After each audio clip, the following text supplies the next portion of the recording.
আশেপাশে এমন অনেক মানুষ থাকে যারা আমাদের ভালো চায় না, তবে সবার সামনেই বা মুখের সামনে এমনভাবে দেখায়, এমনভাবে কথা বলে তারা আমাদের কতটা না ভালো চায়, কতটা শুভকাঙ্ক্ষী আমাদের জন্য। কিন্তু না, সেটা আমাদের চায় না। আমাদের একটুখানি ভালো হোক, দেখবে তাদের মুখটা কেমনভাবে চুপসে যায়, আর খারাপ হোক দেখবে বেশ ভালো লাগবে। তখন বলবে, আহারে তোর সাথে কি খারাপটাই না হয়ে গেল। মনে মনে না ভীষণ কষ্ট লাগলো জানিস, কিন্তু দেখবে সে মনের ভিতর কতটা খুশি হয়েছে। এমন অনেক মানুষ আমার জীবনে দেখা আছে, এই জন্য কথাটা বলতে আজকে ভীষণ ইচ্ছে হলো। নমস্কার বন্ধুরা, আমি দিয়া। আমার একটি নতুন ব্লগ ভিডিওতে তোমাদের সবাইকে জানাই অনেক অনেক স্বাগত। সকাল সকাল কিন্তু এদিকে রান্না বসিয়ে দিয়েছি। শাশুড়ি মা এসে পূজা যে করেছিল সেই প্রসাদটা দিয়ে গেল, আর ততক্ষণে আমি শাকটাও কেটে নিয়েছিলাম। ওই যে বলেছি আমার শ্বশুরমশাই শাকের ব্যবসা করেন, এই জন্য কিন্তু আমাদের বাড়িতে প্রত্যেক দিন শাক রান্না হয়। আজকে বানাবো পাট শাক। শাকটাকে ভালো মতো বেছে ধুয়ে নিয়ে একদম ছোটো ছোটোভাবে কেটে নিয়েছি। সোমবারের জন্য দিয়েছিলাম রসুন, আর কুচি করে কেটে নেওয়া দুটো আলু। আলু দিলে না শাকটা একটু মাখা মাখা হয়, খেতে ভালো লাগে। আর এমনি বানালে কেমন একটা ঝরঝরে ভাব হয় না, খেতে অতটাও ভালো লাগে না। তা যাই হোক, এদিকে কিন্তু আমার লাল চা বানানো হয়ে গেছে। আমি সবাইকে ঘরে ঘরে চাটা দিয়ে এলাম, তারপর তোমাদের দাদাভাইকেও দিলাম, আর আমিও নিজেও এক কাপ চা খেয়ে নিলাম।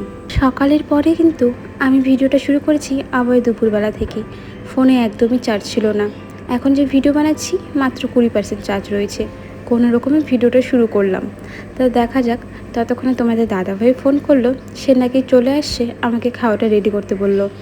আমি যে জামা কাপড়গুলো গোছাতে বসেছিলাম সেগুলো রেখে দিয়ে আমি খাওয়া রেডি করতে বসলাম। কারণ দেখো, কাজে থেকে আসার পর কিন্তু হাতে বেশি একটা সময় থাকে না। খাওয়া দাওয়া করে একটু বসেই আবার বেরিয়ে যাবে কাজের জন্য, অনেকটা দূরে যেতে হয় তো। তা যাই হোক, এখন কিন্তু একটা ডিম ভাজা করে নেব। এই গরমে ডিম খাওয়া বেশি একটা ভালো নয়, তবে কি বলো তো, সকালে না খালি আলুর তরকারি আর শাক ভাজাটাই তো করেছিলাম। তোমাদের দাদা ভাই নাকি সেটা দিয়ে খেতে একদমই মন চাচ্ছে না। কালকে রাত্রিবেলায় শ্বশুরমশাই না 4টা ডিম এনেছিল, তার মধ্যে একটা ঘরেই ছিল, তো ভাবলাম সেটাই ভাজা করে দিই। আবার দোকানে গিয়ে কিছু আনতেই মন চায় না, এত গরম না দোকানে যেতেও ইচ্ছে করে না। তা যাই হোক, ডিমটাকে আমি দুভাগে ভাগ করে নিলাম, তোমাদের দাদা ভাইয়ের জন্য একটা আর আমার জন্য একটা। তোমাদের দাদাভাই কিন্তু চলে আসছে দুপুরে খাওয়ার জন্য। তোমাদের দাদাভাই বসে আছে, ততক্ষণে আমি খাওয়াটা রেডি করে নিয়ে দিয়ে দিব। আর আমি কিন্তু দুপুরে খাওয়ার জন্য প্রত্যেক দিনের মতন আজকেও কুয়োতে জল রেখেছিলাম, সেই জলটা উঠিয়ে খেতে দিলাম।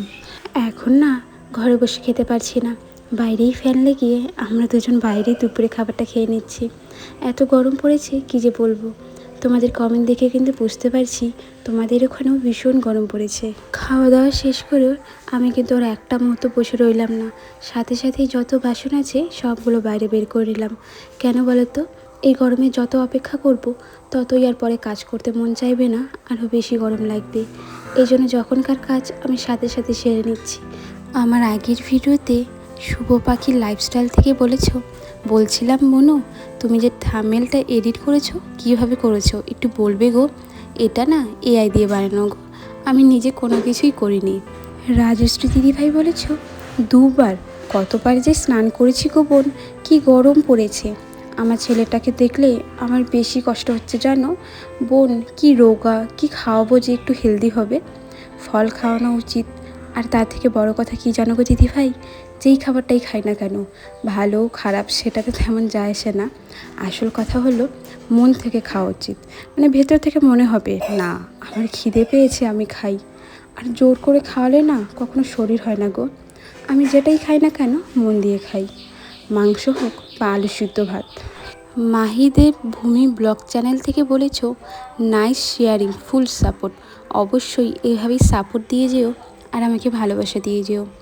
রিফা বলেছ থাম্বনেলটা খুব সুন্দর হয়েছে দিদি। স্কুল থেকে এসে আমাদের এখানে না অনেক গরম ছিল, কিন্তু আজকে অনেক ঝড় বাতাস তুফান ছিল, তাই শুয়ে শুয়ে তোমার ভিডিও দেখছি, ভালো লাগলো। ধন্যবাদ রিফা, কিন্তু আগে পড়াশোনা তারপর কিন্তু মোবাইল, সবসময় মোবাইল নিয়ে থাকা উচিত নয়। নাফিসা সুলতানা বলেছ কথাগুলো আমার অনেক ভালো লাগে, সবসময় শুনতে মন চায়, অনেক ভালোবাসা রইল। থ্যাংক ইউ রিফা, তুমি প্রথম থেকে আমাকে এতটা সাপোর্ট করছো আর ভালোবাসা দিচ্ছ, তোমার নামটা না নিলে আমার তো ভালোই লাগে না জানো। এখন কিন্তু বিকেলের সময়, আমি মাত্রই স্নান করে এলাম। একবার তো সকালে করি, আরেকবার বিকেলের দিকে। স্নান করে এসে নিজের চুলটাকে ভালো মতো করে আঁচড়ে নিলাম। দিনে তো গরম থাকে না, পুরো চুলটাকে এক জায়গায় খোপা করে রাখি, কিন্তু এই বিকেলের দিকে ভালো মতো মাথাটা আঁচড়ে নিই। তা যাই হোক, আমার হাতে যে সিঁদুরের কৌটোটা দেখতে পারলে না, এটা কিন্তু আমার মা আমাকে দিয়েছে। কেমন হয়েছে গো দেখতে অবশ্যই জানিও। আমাকে অনেক দিন আগেই দিয়েছিল।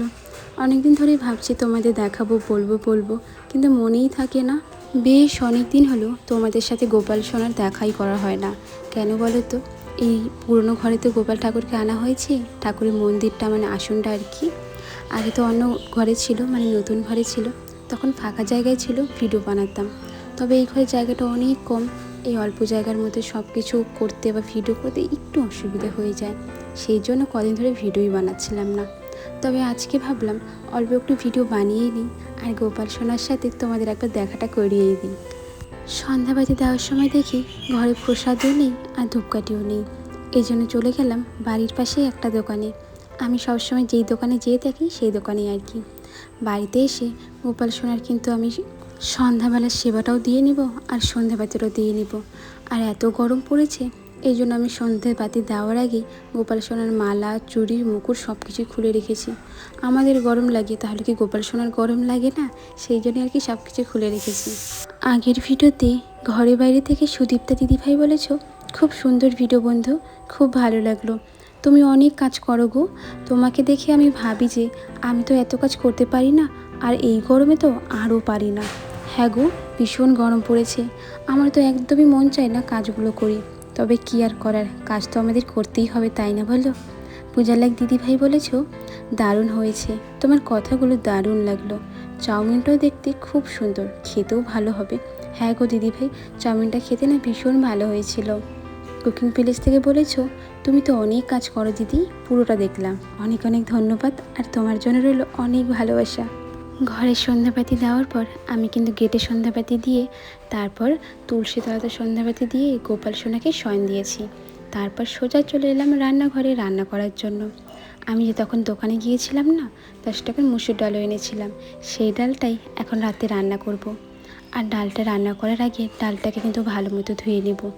জানোই তো ডালের মধ্যে কিন্তু অনেক ময়লা থাকে। এই যে দেখো ডালটা ধুলাম, একদম কি পরিষ্কার জল এলো? না তো, অনেকটা ঘোলা জল এলো। এই জন্য ডাল চাল সব কিছুই ভালো মতো ধুয়ে তারপর রান্না করতে হবে। ময়লাভাবে খাওয়া কিন্তু আমাদের শরীরের জন্য অনেক খারাপ। ডালটা বানাবো প্রেশার কুকারে। আসলে ডালের দানাগুলো না একদম মোটা মোটা, যদি কড়াইয়ে সিদ্ধ করি তাহলে ভেঙে তো যাবে, তবে ভালো মতো সিদ্ধ হবে না। এই জন্য প্রেশারেই বসিয়ে দিলাম। কটা কাঁচা চিরা লঙ্কা দেওয়ার পর প্রেশারে ঢাকনাটা লাগিয়ে দিয়ে আমি কিন্তু ভাতটাও বসিয়ে দিব। এইদিকে কিন্তু শাশুড়িমা কাজে থেকে চলে আসছে, আর আজকে বেশ অনেকগুলো সবজি নিয়ে আসছে। এর মধ্যে ছিল পটল, তারপর পেঁপে, পেঁয়াজ, এসব কিন্তু এই গরমে পেঁপে খেতে কিন্তু ভীষণ ভালো লাগে, পেটে অনেক ঠান্ডাও থাকে। কাঁচা পেঁপের তুলনায় আমার পাকা পেঁপে খেতে বেশি ভালো লাগে। আমি যখন ছোট ছিলাম আমাদের বাড়িতে জানো অনেকগুলো পেঁপে গাছ ছিল, আমরা বাড়ির গাছেরই পেঁপে খেতাম। তবে এখন আর গাছ নেই, ওই গাছ কেটে আর কি বাড়ি বানানো হয়েছে, সেই জন্যই আর কি। আমি তো ডালটা সিদ্ধ বসিয়ে দিয়েছিলাম, নাহলে পেঁপেরই তরকারি করতাম। তা যাই হোক, আমি ডালের মধ্যে পেঁপে কেটে দিব, কিন্তু আমি ভেবেছি যে কীভাবে দিব, মানে প্রেশার কুকারে তো ডাল অর্ধেক সিদ্ধ হয়ে গেছে, এখন খালি সম্বারটা দিলেই ব্যাস রান্না তো আমার কমপ্লিট হয়ে যাবে। এই জন্য আগে আমি পেঁপেটাকেই সম্বার দিব, তারপরে কিন্তু ডালটা দিব, আর পেঁপেটাকে ভালো মতো সিদ্ধ করার পরেই আমি দিব সেই ডালটা। তো যাই হোক, দেখো এদিকে যখন আমি পেঁপেটা কাটছিলাম না, দেখলাম পেঁপেটা যতটা সতেজ মনে হচ্ছে ততটা কিন্তু সতেজ নয়, একদম চুপসে গিয়েছে। যখন কাটতে যাচ্ছিলাম বারবার এদিক ওদিক হয়ে যাচ্ছিল, আর পেঁপেটার মধ্যে না কোনো দানাও ছিল না। তবে একটা জিনিস জানো, পেঁপেটা আমি কড়াইয়ে দেওয়ার সাথে সাথেই একটু পরে একদম মোমের মতন গলে গিয়েছিল। আর এই পেঁপেটা ডালে দেওয়ার জন্য ডালের টেস্টটা তো অনেক বেড়ে গিয়েছিল। এমনি এমনি ডাল খেতে না বেশি একটা ভালো লাগে না, ডালের মধ্যে কোনো সবজি দিলে তার টেস্ট কিন্তু অনেক বেড়ে যায়। পেঁপেগুলোকে আমি একদম ছোট্ট ছোট্টভাবে কেটে নেব, তার জন্যই তাড়াতাড়িভাবে সিদ্ধ হয়ে গিয়েছিল। পেঁপেটাকে ভালো মতো জল দিয়ে ধোয়ার পর এদিকে কিন্তু আমি ডালটাও সম্বার দিয়ে নেব। একটা শুকনো লঙ্কা দিয়েছিলাম, আর বেশ কিছুটা কালো জিরে আর 5 ফোড়ন। আর পেঁপেটা দেওয়ার পরে কিন্তু আমি অনেকটা গরম জল দিয়েছিলাম। এতে পেঁপেটা তাড়াতাড়ি সিদ্ধ হয়ে গিয়েছিল। যদি ঠান্ডা জল দিতাম তাহলে কিন্তু সিদ্ধ হতে অনেকটাই সময় লাগতো। তো চলো এদিকে তারপরে আমি পটলগুলো কেটে নেব। ভিডিওটা না আমি বেশিটা কন্টিনিউ করতে পারিনি। আমি যে পটলগুলো কেটেছিলাম না, তার খোসা দিয়ে পেঁয়াজ, রসুন, কাঁচা লঙ্কা দিয়ে একটা বাটা করেছিলাম আর পটলগুলো ভাজা করেছিলাম। ব্যাস, রাতে কিন্তু একদম সিম্পল রান্না, সাথে রয়েছে এক টুকরো লেবু। এটা দিয়ে তো আমাদের রাতের খাওয়া দাওয়া ভালো মতো সম্পূর্ণ হয়ে গেল। তোমরাও ভালো থেকো, সুস্থ থেকো, দেখা হবে নতুন ভিডিওতে। আজ তাহলে আসি।